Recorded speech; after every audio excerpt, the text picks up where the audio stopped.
You're listening to The Choice FM, where it doesn't matter where you come from, but where we can go together. The show will start in a moment. Hello, and welcome to The Choice FM podcast. I'm FD Gifford, and I will be your host for the next 15 or 20 minutes. This show will hopefully become a favorite, and you will find value from our regular transmissions. The Choice FM is our broadcast vehicle and a central part of the YWNH Media Company. This show is intended to be distributed weekly and will cover some of the most important topics of our time and how they impact our daily life and lifestyle from a health and wealth perspective. The Choice FM content is a combination of reporting news, information as found and determined by the show's editors, along with their review and commentary. We invite you to join us each week, share our broadcast with your friends and family, post comments so we can make it more interactive, and maybe someday join us on air, either as a caller or a guest. Now let's jump in and kick off the show. The topic of the show is addicted to healthcare. The how and why so many Americans are addicted to pills over healthy lifestyle skills. Have you ever challenged the prescription order given by your doctor? For that matter, most patients struggle having a two-way dialogue with their doctor. After all, they are the modern medicine person of our society today. It is difficult to challenge their authority or decisions, isn't it? Well, you can, and should. However, there is an art to holding this conversation. It is one of the most important skills I teach as a health coach. To make my point, let me share with you a story I read the other day that highlights the current state of our healthcare delivery system today. The story was shared by Michelle Andrews about her treatment of stiff knee. It helped me understand some of the causes of the current opioid addiction epidemic. It just seems like the mainstream media likes to cite the opioid crisis as the poster drug for addiction and overuse. The story by Michelle Andrews was titled, Doctor's RX for Stiff Knee, a prescription for 90 Percocet pills. It was originally published in the Kaiser Health News with the rights for republication. So let me read from the story. I recently hobbled into the drugstore to pick up painkillers after a minor outpatient knee surgery, only to discover that the pharmacist hadn't filled my prescription yet. My doctor's order of 90 generic Percocets exceeded the number my insurer would approve, he said. I left a short time later with a bottle containing a smaller number. When I got home, I opened the package to take a pill and discovered there were 42 inside. Talk about using a shotgun to kill a mosquito. I was stiff and sore after the orthopedist fished out a couple of loose pieces of bone and cartilage from my left knee. But on a pain scale of 0 to 10, I was a 4, tops. I probably could have gotten by with much less potent drug than the painkiller like Percocet, which contains a combination of an opioid, oxycodone, and the pain reliever acetaminophen, the active ingredient found in the over-the-counter Tylenol. When I went for my follow-up appointment a week after surgery, I asked my orthopedist about the 90 pills. And he responded with, quote, if you had real surgery like knee replacement, you wouldn't think it's so many, he said. After that, the electronic prescribing system set a default of 90. So when he types in the prescription for Percocet, that's the quantity the system orders. Such standard orders can be overwritten, but that's an extra step for a busy physician and takes time. As public health officials grapple with how to slow the growing opioid addiction, which now claims 90 lives each day, according to federal statistics. The overprescription of narcotics after even minor surgery is coming under new scrutiny. While patients are today often given opioids to manage post-operative pain, a large supply of pills may open the door for opioid misuse, either by the patients themselves or others in the family or community who gets access to the leftovers. Post-surgical prescriptions for 45, 60, or 90 pills are, quote, common, incredibly common, end quote, said Dr. Chad Brumet, an anesthesiologist and pain physician at the University of Michigan Medical School. Last year, the Centers for Disease Control and Prevention released a general guideline saying that clinicians who prescribe opioids to treat acute pain should use the lowest effective dose and limit the duration to no longer than 7 days.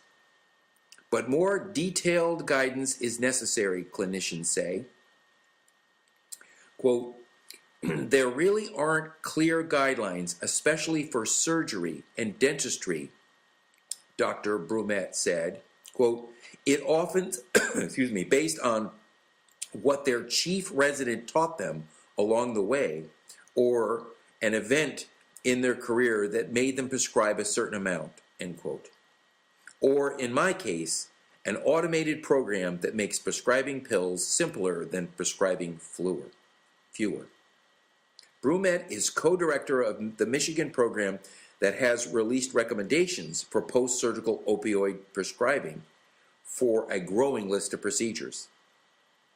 To determine the extent to which surgery may lead to longer opioid use, Brumet and his colleagues examined the insurance claims of 36,177 adults who had surgery in 2013 and 2014 for which they received an opioid prescription. None of the patients had prescriptions for opioids in the prior year. Now, I can report to you from this article that the study was published online through JAMA Surgery in June of this year. Found that 3 to 6 months after surgery, roughly 6% of the patients were still using the opioids, having filled at least one new prescription for the drug. The figures were similar when they had major or minor surgery. The article goes on even further that says some insurers and state regulators have increasingly stepped in to limit opioid prescriptions.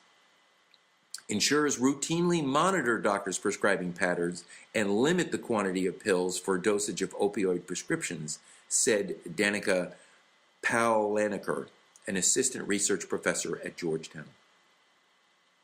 The article goes on to say at least 24 states have passed laws or rules in the past few years aimed at regulating the use of opioids. Ms. Andrews goes on and says, in my state of New York, Governor Cuomo last year signed legislation that reduced the initial opioid prescription limit for acute pain to 30 days to no more than 7-day supply. As my experience demonstrated, however, a 7-day limit, those 42 pills in her case, can still result in patients receiving many more pills than they need. Still, some caregivers and patients worry that all this focus of overprescribing may scare physicians away from prescribing opioids at all, even when they are appropriate. Quote, when you land on the front lines, you hear, I like to write 30 to 60 pills because that way I won't be called in the middle of the night for, quote, end quote, for a refill, said Dr. Martin Makery, professor of surgery and health policy at Johns Hopkins School of Medicine. Makery is spearheading a consortium at Hopkins of clinicians and patients that provide specific guidelines for post-surgical opioid abuse. The Hopkins group doesn't have an opioid recommendation for Ms. Andrews' surgery. The closest procedure on the website was arthroscopic surgery to partially remove a torn piece of cartilage in the knee called the meniscus. The post-surgical opioid recommendation for the following surgery was 12 tablets. Now, isn't that an interesting story on this problem? As I said before, this article helped me understand some of the causes of our current opioid addiction epidemic. It just seems like mainstream media loves to use the opioid crisis as their poster child. And for good reason. Let me just say this quote from Michelle Andrews again. Quote, "As public health officials grapple with how to slow the growing opioid epidemic, which now claims 91 lives each day, according to federal statistics, the overprescription of narcotics after even minor surgery is coming under new scrutiny, and it should.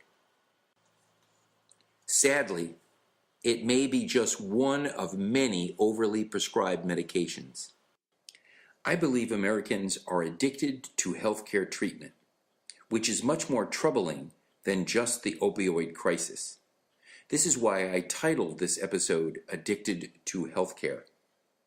Consider this data point from the CDC's FastStats page on prescription drug use between 2011 and 2014.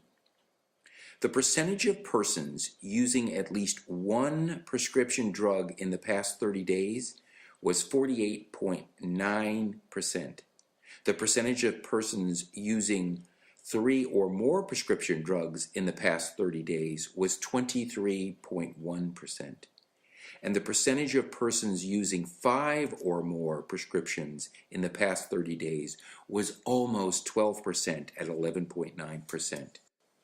Going deeper into the data on the CDC page, they report that physicians ordered or provided 3.2 billion drugs to patients in 2016. Doctors reported that 75.2% of patient visits involved drug therapy, and the most frequently prescribed therapeutic classes were analgesics, antihyperlipidemics agents, and antidepressants. That outpatient hospitals ordered or provided some 329 million drugs to patients in 2016.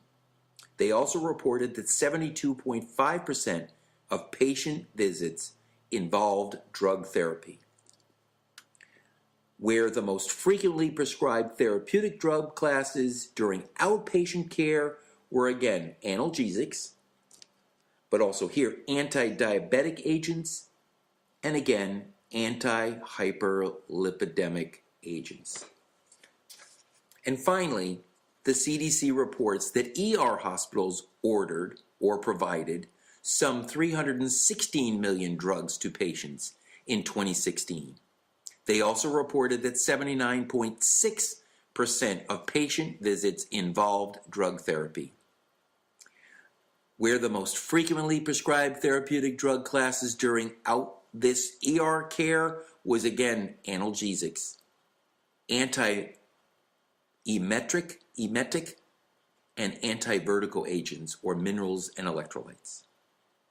Supporting my thought that opioid abuse is not the only class of drugs Americans are hobbled by, just consider the top 5 found on the 10 most popular prescription list as gathered by GoodRx on September 2017. In order of use is Synthroid, which is a synthetic prepared thyroid hormone for thyroid deficiency. Number 2, Lipitor, a statin used to treat high cholesterol. Prindivil, which is an ACE inhibitor used to treat high blood pressure. Then number 4, Vicodin, which we know is in the opioid class, used to treat moderate to severe pains for a variety of causes. And Norvasc, a calcium channel blocker used to treat high blood pressure. Clearly, a supermajority, say 70% of American patients, with patients defined as individuals seeking or currently in treatment for illness, injury, are living a lifestyle that requires continuous drug use for either symptom or pain relief, and the prescribing healthcare provider system is willing to write the RX script. So what's the takeaway? I'll go to an earlier publication of mine and read a quote from it. Quote, "Too often, we only get interested in our health, our state of well-being or wellness, once our body signals us that something is wrong. The signal received is most often pain." This was from Inspiring Healthy Living newsletter, June of 2016. Americans should not fear not being able to get their pain managed, but far more important is the need for Americans to understand the urgency that they take responsibility for their own health journey. And by that I mean their addiction to drug therapies in general.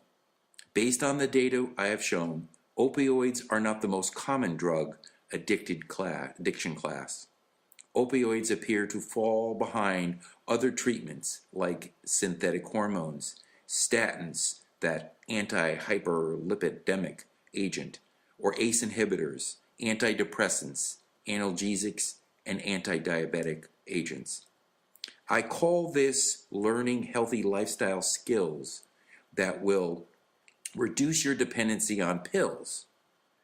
As I covered in an earlier post, we are better off focusing more attention to cost avoidance, avoiding healthcare costs to begin with, over treating illness efficiently through cost effectiveness. Sounds easier than it takes in reality, however, but here is a good way to start. The next time you see your doctor for your annual physical exam, try to ask them for a way to do something to relieve your pain or reduce your inflammation or even reduce your blood pressure or body weight. We as a nation need personal action plans, activity over passivity.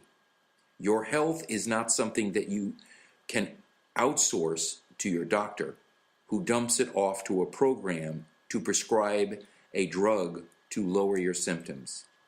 I could go on, but I do not have the time today.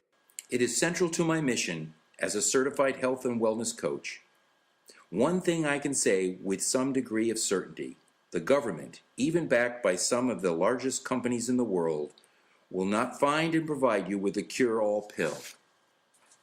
As the great Patriot coach said to his Super Bowl team, "Do your job."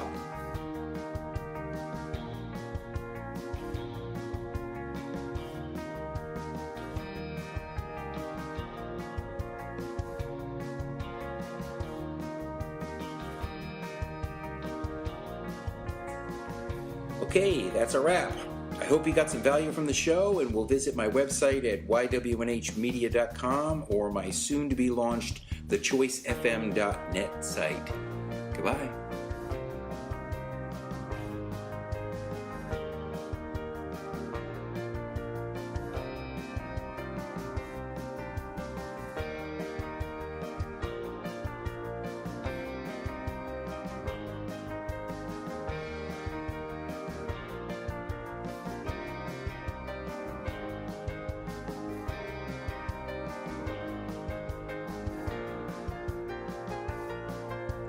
The Choice FM is a YWNH broadcast, and all rights are reserved.